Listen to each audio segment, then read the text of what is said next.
Hello, everybody. We are the Libra Zebras. I'm Lucas Aarons. I'm a rising senior in New York. I'm Evan Jang, and I'm a rising senior from Minnesota. I'm David Zilu Zhang, a rising senior from California. I'm Oliver Yee, a rising senior in California. I'm Mike Zoe, a rising senior from Florida. Today, the project that we chose to unveil was Facebook's Libra program. We are going to be discussing Facebook's introductory mistake and how we plan to fix this. Before we begin, I'd like to run everybody through a quick roadmap of what our presentation is going to include today. We'd like to begin by introducing what the Libra platform is, do a mini and quick case study on why Libra failed, discuss our 3 planned reforms and how these reforms individually will impact and ultimately unveil the Libra project. So our introduction goes into what is Libra. Libra, at its foundation, is a cryptocurrency that's supposed to allow banking for everybody in the world as long as they have connection to the internet. So Libra's goal is to make sending money as easy as sending a text message, and this is really advantageous to up-and-coming nations where their people have access to the internet but don't have access to banking institutions. So there's 3 main building blocks of Libra. There's the blockchain, which provides scalability, security, and flexibility to the coin. There's the Libra reserve of assets, which give the coins their value. And there's the Libra Association, which is in charge of the direction of the Libra currency. So what is blockchain? Blockchain is a way to record financial transactions. And so every transaction is recorded in a public ordered list. Everyone who is on the blockchain has a unique ID to identify them and their wallet. So each transaction generates a unique hash for every single subsequent transaction that follows it. So this is for the security purpose so that you can't modify the chain. So every transaction is in order. And in order to modify the chain, you would have to break the hash algorithm and alter every single hash to reverse order in order to fake a transaction, which is extremely computationally inefficient. And with today's computers is near impossible.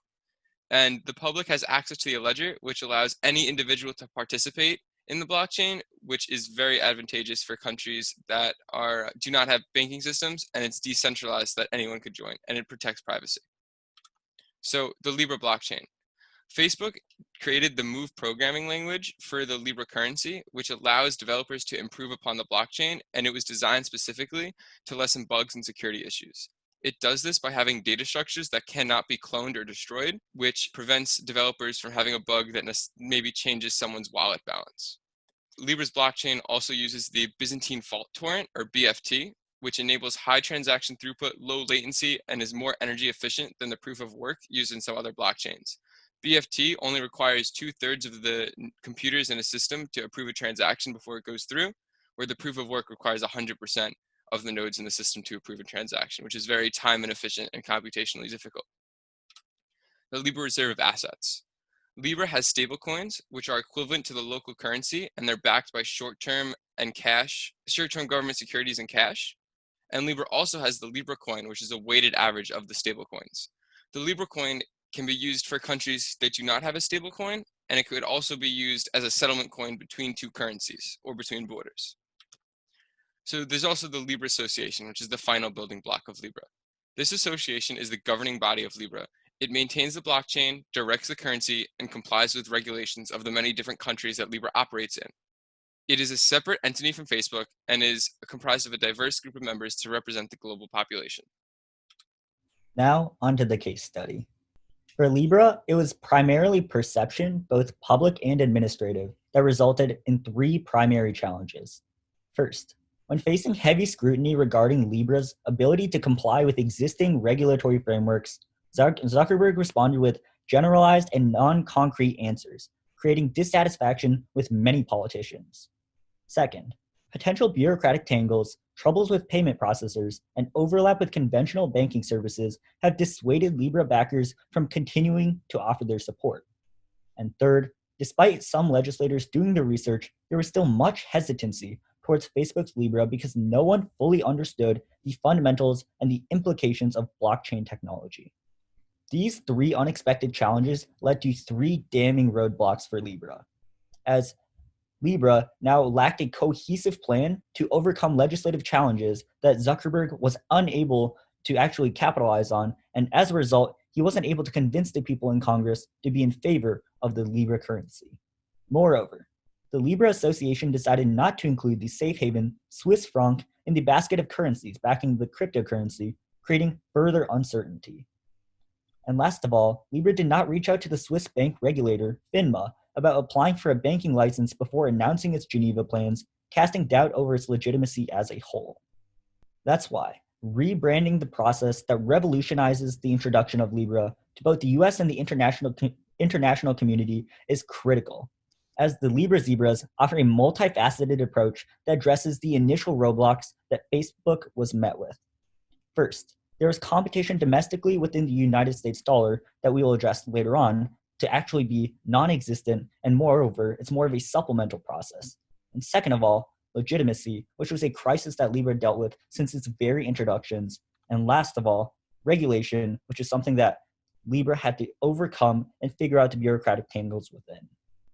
Right, so that takes us to our first challenge, which was that from the onset, Libra was very poorly politically positioned.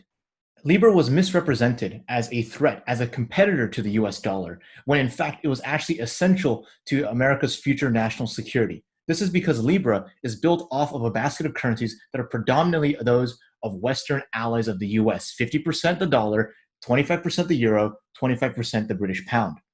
As a result of this, had Libra gone through, it would have further bolstered America's financial standing by bringing it into the next generation of financial infrastructure. However, because politicians focused on the competitive aspect of it, where people might use the Libra instead of the dollar, people kind of lost sight of the overarching infrastructure that is so key for the United States' continued success in the financial system.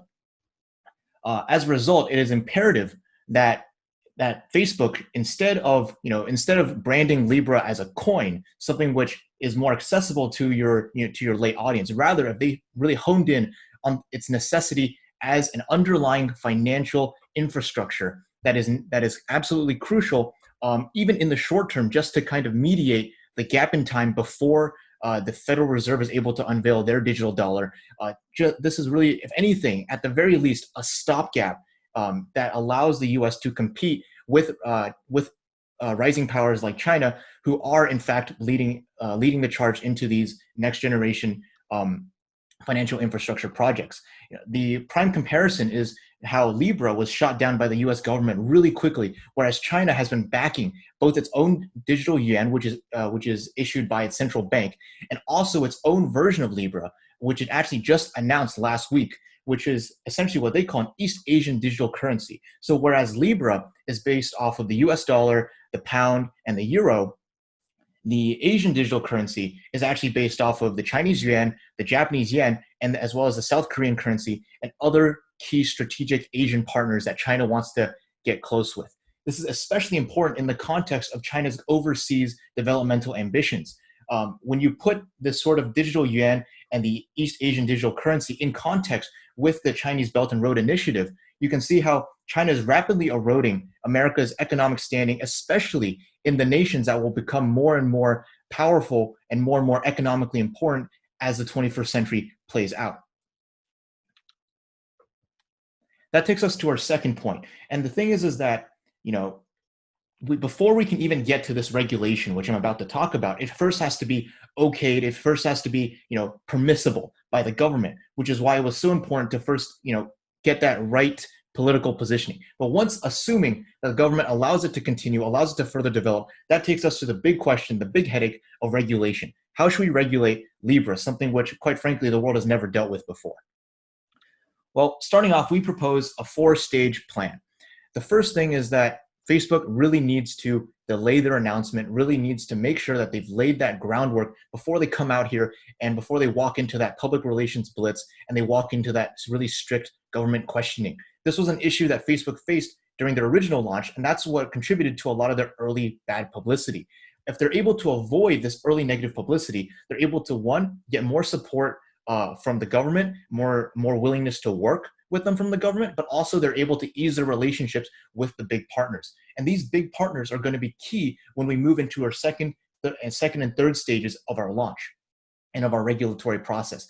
The second one, of course, being a pre-rollout framework, where before the first Libra coin is even used, the Libra Association and Facebook had to have worked with the Securities and Exchange Commission, had to work with the Federal Reserve, had to work with all of these agencies to figure out, beforehand, One, what sort of regulations might apply, what sort of regulations might not apply, and also two, just to clarify the technology and to really develop that sort of basic underlying structure to it.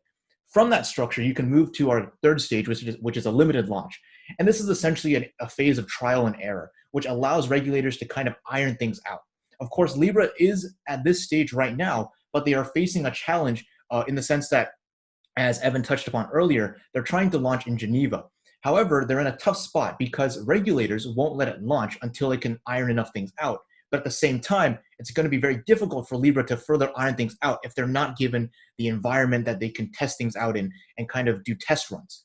And so, assuming that we are able to get past that early limited launch, that we're able to get enough confidence for regulators to allow us to do some trial and error, then we move on to the stage of expansion, where we are continuously revising the regulatory frameworks, the laws, really figuring out, one, both which new regulations are required, as well as where old, legacy regulations might have to be revised or even repealed for the 21st century. Of course, Libra as well would have to evolve and morph with the times, as regulators begin figuring out what things are okay, what things aren't okay, and what things have to go. Cool. Now that we've posed how Libra will overcome its political positioning and reform how it plans to be regulated both by governments within the US and on foreign soils, we'd like to move on to our third reform, which is how Libra will establish legitimacy. What this refers to is how it will gain and retain global recognition as well as user recognition. So the problem with Libra initially was that it tried to go too big too fast. And like David mentioned, it ran into a chicken and the egg problem, meaning that governments would not let it run because it had not established itself, and it could not establish itself without letting itself run. So we'd like to take a quick look on how Libra could potentially get off of the ground by taking a quicker look at the traction and history of how Visa rose. Visa in 1958 was, like Libra today, a largely unknown system of transaction. With high levels of doubt and fear surrounding it, it decided to partner with the Bank of America, a highly respected and trusted organization at that time. It launched, gaining traction internally before it was publicized, and went on to achieve great success. Likewise, the Libra Association can attempt partnership with major companies like MasterCard, Stripe, PayPal. Although it squandered a lot of it due to bad publicity, pegging it to a stable existing currency will add confidence, which we'll address in later slides. Now that we've established how Libra plans to get off the ground on a smaller scale, establishing traction within small companies and testing before working out all the kinks and going global, we'd like to address how Libra plans to go global and gain recognition. First, the creation of a Facebook wallet. While Libra has already experimented with the Facebook wallet with digital wallets like Calibra and Mobi, we are recommending that Libra strongly pushes for this centralized banking system in which it will force users not only to have a demand for the system, but also for the Libra currency. Facebook already has a solid foundation of 2.5 billion plus users upon which to create broad adoption. So if they firmly push this proposal, it will also serve as a strong marketing ploy. Second, gain the approval of major companies. If Libra is able to get the approval of major financial hubs like the United States, Switzerland, and the UK, this means that it will have strong international support.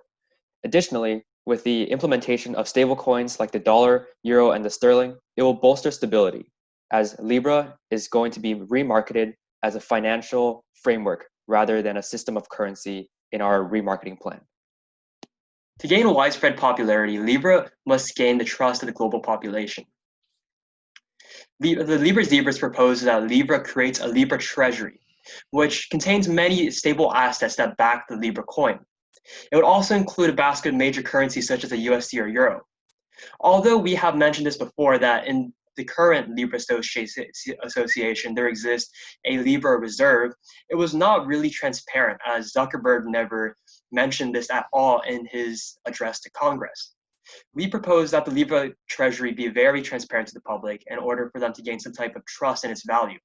In addition, in order to make people feel comfortable, we believe that the Libra coins should allow for easy transaction of stable coins in order to push user count and early adoption. In addition, we believe that Libra should be rebranded as a framework to set up for digital transactions on a global scale, rather than just being merely a cryptocurrency. In order to gain some type of legitimacy within the global population, Libra must have a central administration. The current system has a board that consists of many backers who each pay $10 million to be on the board. The goal of the board is to reach 100 founding members, which consists of the first 100 people who could pay this $10 million. This would provide private ownership of Libra, which would collaborate with many local authorities. However, Libra has proposed an alternate solution. We believe that instead of just having 100 backers, Libra should have a board of oversight, which consists of representatives from the developing countries that are currently using Libra. In this way, every person who uses Libra within a developing country has a guaranteed voice or representative within the community or the association. In addition, we believe that the board should also allow for the addition of many global leaders as well, and also that the leadership would be very transparent to alleviate any scrutiny. We'd like to conclude today's presentation by providing a general rollout plan in 3 major phases in how Facebook would launch to the public.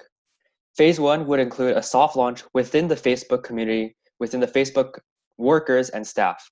This would work out kinks internally, provide proof of concept to lawyers, lawmakers, and congressmen in the United States, and also show that the system generally works and can be adopted on a larger scale. Our phase 2 of the launch would include a limited launch within the United States. Libra would go to Congress pitching the framework as a transaction of currency system. And in order to alleviate concerns, it would allow other currencies in addition to Libras, providing user bonuses for users to better and quickly adopt the Libra coinage system. Finally, the limited launch inside the United States would allow regulators and lawmakers to inspect the system, alleviating scrutiny on a further level. Finally, our phase 3 would be to go global. After establishing itself as a system that works within Facebook and also within the United States, Libra would pitch itself to developing third world countries and finally reach its target audience by publicizing and finalizing a board of oversight with international members. And as Vladimir Putin said, we need blockchain technology.